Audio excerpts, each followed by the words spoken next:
నేను ప్రియతమైన రామారావు గారి ఫ్యాన్ అండి. ఆ సినిమా థియేటర్లో మా కోడూరులో బెంచ్ టికెట్, నేల టికెట్, బెంచ్ టికెట్, కుర్చీ టికెట్, కుర్చీకి డబ్బులు ఉండేది కదా, బెంచ్కి వెళ్ళేవాళ్ళం. బెంచ్కి కూడా మాకు హోటల్ ఉండేది అని చెప్పాను కదా, అక్కడ ఆ రోజుల్లో పోస్టర్స్ ఉండేయండి చిన్న చిన్న. హోటల్లో థియేటర్ దగ్గర కట్టేవాళ్ళు, మా హోటల్ దగ్గరికి కట్టేవాళ్ళు. ఆ కట్టినందుకు మాకు ఒకటో రెండో చూడటానికి, సినిమా చూడటానికి పాసులు ఇచ్చేవాడు. నా పక్కన వాడిని కూర్చుంటే ఆయన గుర్రం మీద అంటే బాగుతున్నాడు పక్కన, రామారావు ఫ్యాన్ని. అటువంటి రామారావు గారిని ఆ సినిమా మీద చూసి ఆయనతో మాట్లాడతామని కానీ, ఆయనతో అసలు పరిచయం అవుతుంది కానీ ఆ రోజు డెఫినెట్గా ఎక్స్పెక్ట్ చేసి ఉన్నాం. ఇండస్ట్రీకి వచ్చినా నేను అసిస్టెంట్గా చేసేటప్పుడు ఫస్ట్ డబ్బు లోకం దాసోహం కొన్నూత్తూరు టెంపుల్ అని ఒకటి ఉందండి. అక్కడ రేలంగి వెంకటరామయ్య గారికి ఈయనకి ఆ రోజు సీను. ఆ రోజు రామారావు గారు అసిస్టెంట్ రాలా. ఆయన ఒక వెండి బాక్స్ ఉంటుందండి, దాంట్లో వెండి తాళాలు, ఆయన లిఫ్ట్ ఎక్కువ, ఆయన ఫ్యాన్ ఎక్కువ, స్పాంజి, ఆయన ఎవరికి ఎవరైనా చాలా జాగ్రత్తగా దగ్గరే ఉండి చూసుకోవాలి. ఆయన ముందు చేశారు. రేలంగి వెంకటరామయ్య గారు కొంచెం లేట్గా వచ్చారు. ఆయన ఆ రోజు రేలంగి వెంకటరామయ్య గారు రాగానే మహానుభావుడు ఆయన లేచి దండం పెట్టి రండి బ్రదర్ ఆయన కూర్చున్నాక ఈయన కూర్చున్నారండి. కూర్చున్నాక ఆయన ఏదో జోకులు వేసుకున్నారు ఇద్దరు. తర్వాత పీతాంబర్ గారు ఇక్కడికి వేసి పంపిస్తారండి మేకప్. ఈ చేతులకి అన్నిటికీ జనరల్గా అసిస్టెంట్లు వేయాలి. ఆ రోజు నేను వెళ్ళి సార్ ప్యాన్ కేక్ వేస్తానండి చేతులకి అన్నాను. ఏం బ్రదర్ నల్లగా ఉన్నాము మేము వేసుకోండి అన్నాడు. ఆ తర్వాత ఇంకొక సినిమా వైవి రావు గారిది, నేరం నాది కదా ఆకలిది, ఓల్డ్ మహాపురం సరుకు తోటలో షూటింగ్ జరుగుతుందండి. అక్కడికి సరుకు తోటలో షూటింగ్ జరుగుతుంది. మధ్యాహ్నం ఈ రామారావు గారు ఆయన అన్నగారు పొద్దున్నే ఏం తిని వస్తారో మనకు తెలియదు. షూటింగ్ దగ్గరికి వచ్చినాక ఆయన డ్రై ఫ్రూట్స్ లాంటివి తింటారు, ఈయన అన్నం ఎన్నం అంటుకోరు. అవుట్డోర్ ఆ రోజు సరుకు తోటలో కూర్చున్నారు. రావు గారు ఏసిన కాయలు అమ్ముతుంటే ఏంచినవి అవన్నీ చక్కగా ఒలిచి పొట్టంతా తీసి ఒక పళ్ళెంలో పోసి పక్కన బెల్లం ముక్కలు కట్ చేసి పెట్టించి ఆ కుర్చీ దగ్గర పెట్టి టవల్ దగ్గర ఆయన వస్తారు పెద్ద ఆయన, నువ్వు ఇక్కడ జాగ్రత్తగా చూసుకో, మేము భోంచి వచ్చి ఎవరో ఒకరు వస్తా ఉన్నారు. వాళ్ళందరూ భోజనానికి వెళ్ళారు. నేను ఆయన దగ్గర దూరం నుంచున్నాను. ఆయన బెల్లం పప్పులు తింటున్నారు. జనరల్గా ఆయన డైలాగులు చెప్పడానికి వస్తే అసిస్టెంట్ డైరెక్టర్ నిద్రపోతున్నారా మెలుగున్నారా కూడా తెలియదు. ఆయన కళ్ళు మూసుకుని అన్నీ చెప్తుంటారు. చెప్పండి డైలాగ్ అంటుంటారు. అందరికీ తెలిసిన విషయం అది. ఏం బ్రదర్ ఏ ఊరు మీద అన్నారు, చెప్పాను. ఎంతమంది మీరు అన్నారు, సరే 12 మంది అండి మేము, 6 చనిపోయారు, 6 ఉన్నారు. మీరేని వాళ్ళు, నేను బ్రదర్స్లో 2 అండి, 4 అండి మా ఫ్యామిలీ అన్నా. చక్క కౌర్లే చాలా అమ్మగారి గురించి నాన్నగారి గురించి అన్నీ అడిగారు. ఏరిసిన పప్పులు తింటున్నారు ఆయన. తీసుకోండి బ్రదర్ అన్నాడు. ఇవన్నీ ఆయన కళ్ళు మూసుకుని అవన్నీ తీసుకోండి బ్రదర్ అన్నాడు. తీసుకోవాలా ఆయన తీసుకుంది కూడా ఆయనకు తెలుసు, కళ్ళు మూసాను కూడా. తీసుకోండి బ్రదర్ అన్నారు. కవ్వుకుని 2 పప్పులు తీసుకున్నాను. ఆ తర్వాత ఇంకొకసారి మా అమ్మగారు రామారావుని ఎప్పుడు చూపిస్తావు, రామారావుని ఎప్పుడు చూపిస్తా అనుగుతుండేది ఆవిడ. అదే సినిమా ప్రసాద్ స్టూడియోలో షూటింగ్ జరుగుతుంది. భీమరాజు గారు అని ఒక ఆర్టిస్టు, ఆయన ఫైట్ సీను లారీ స్కూల్ పిల్లల మీద ఎక్కిచ్చేసి వచ్చేస్తే ఆయన తీసుకొచ్చి పోలీస్ ఆఫీసరు జైల్లో పెట్టి కొట్టే సీన్ ఏదో ఉంది. ఆ రోజు తీసుకొచ్చాను మా అమ్మగారిని. ఆవిడ విపరీతం ఆనందపడిపోయింది. చూశారు. బయలుదేరుతామని దండం పెట్టింది. ఆవిడ కూర్చోండి అమ్మగారు అన్నాడు.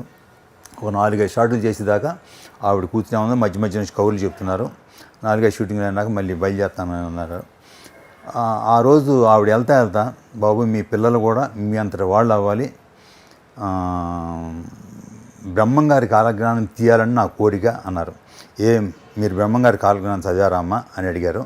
చదివాను అంది. మీ దగ్గర ఆ పాతది ఉన్నాయి కదా అవి పంపించను అన్నారు. నేను మళ్ళీ వెళ్ళినప్పుడు మా అమ్మగారు అది ఇచ్చారు.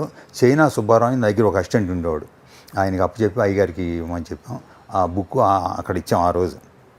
తర్వాత ఆ బ్రహ్మంగారి కాలజ్ఞానం చూసి నిజంగానే ఆవిడే తీయించినంత ఆనందపడిపోయింది ఆవిడ. ఆ తర్వాత ఆయన బయలుదేరుతా అని చెప్పినాక రఘురామ్ గారు అని మీసాలు ఉంటాయి ఆయన మేనేజర్ గారు, రఘురామ్ పరిగెత్తుకొచ్చారు. సార్ అన్నాడు. అమ్మగారు వెళ్తున్నాడు, కారులో పంపించన్నాడు. అసలు ఆశ్చర్యం, ఆవిడికి ఆశ్చర్యం, నాకు ఆశ్చర్యం.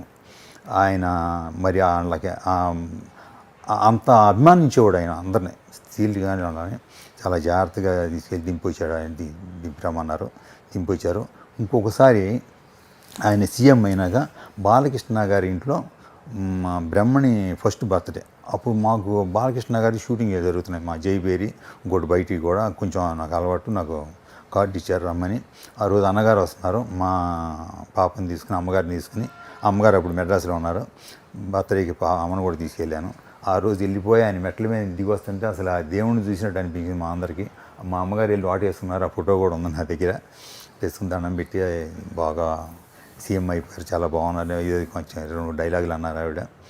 ఆ తర్వాత ఇంకొకసారి మళ్ళీ హైదరాబాద్లో ఆవిడ ఎప్పుడు వచ్చినా నన్ను కొంచెం ఇబ్బంది పెడుతుంటుంది. మోహన్ బాబు ఉంది అని చూపించు, నేను మురళీమోహన్ గారి పర్సనల్, దాసనారాయణ గారి పర్సనల్ అక్కడ ఎప్పుడు అడగదు. బట్ అయినా కూడా తీసుకెళ్తుంటాం వాడికి.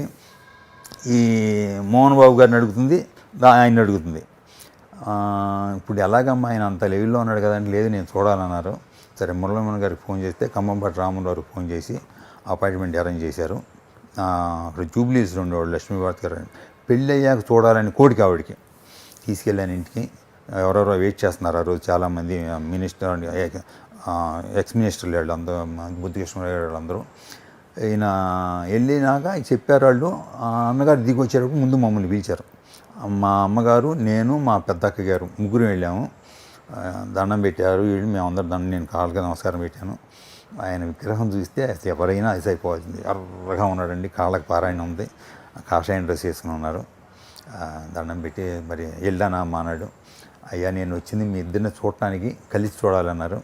పార్వతి అని పిలిచారు ఆయన. ఇద్దరు పోయితే మళ్ళీ కొంచెం 2 నిమిషాలు లేట్ అయింది. లక్ష్మి అన్నారు. గబగబా 2-3 పిలుచుకొచ్చారు. అమ్మగారు ఇద్దరిని కలిసి చూడాలంట అని చెప్పి భుజం మీద చేసి అమ్మ బయలుదేరిన అన్నారు. ఆయన అసెంబ్లీకి వెళ్ళాడు. అప్పుడు అపోజిషన్లో పార్టీ దిగిపోయినట్టున్నారు. ఆయన ఏ లెవెల్లో ఉండొచ్చు చూడండి. ఆయన సీఎం పోస్ట్లో చేసి అన్ని సంవత్సరాలు అంత పేరున్న మనిషి. యాక్టర్గా మీ అందరికీ తెలిసి చెప్పాల్సింది లేదు. మారుతి కారు 800 వెళ్తున్నారండి ఆ రోజు. ఆయన నిజంగా కళ్ళంపు నీళ్ళు తీరినాయి సార్ నాకు. నేను ఏడ్ చేశాను. వెళ్తా అమ్మగారు నన్ను లోపలికి తీసుకెళ్ళని ఆవిడతో చెప్పారు. లోపలికి వెళ్ళి అరగంట కూర్చున్నాం. నాకు ఇష్టమైన ఫోటో నేను హోటల్లో పెట్టుకునేవాడిని ఆ రోజు. రక్త సంబంధంలోది తర్వాత తెలుసు. సావిత్రి గారి ఇంట్లోనేమో ఆ ఫోటో ఉంటుంది, రామారావు గారిది. అదే ఫోటో ఇప్పుడు వైవేస్ చౌదరి గారు వాడతారు ఆయన ఎంబ్లంకి. ఆ ఫోటో ఉంది ఆయన అందులో ఐన్ పెయింటింగ్ చేసి. నాకు ఆ ఫోటో ఆ రోజుల్లో క్యాలెండర్లో నేను అప్పుడు పెట్టాను హోటల్లో. అన్ని క్యాలెండర్స్ ఉంటే రామారావు గారు సపరేట్గా అది ఆ రోజు ఆ క్యాలెండర్ పెట్టుకుని ఆ ఫోటో ఉంది. ఆయన ఇంట్లో కూర్చుని ఆయనతో పరిచయం అయ్యి అంత మహానుభావుడితో, అన్నగారు దేశం అంతా ఆంధ్రప్రదేశే కాదు మొత్తం ఇండియా అంటే అమెరికా దగ్గర నుంచి ఆంధ్రులు అంటే ఏంటో చూపించారు. ఆయనతో పరిచయం అయింది. ఆయన చనిపోయినప్పుడు అమ్మగారు ఇక్కడే ఉన్నారు. అసలుకి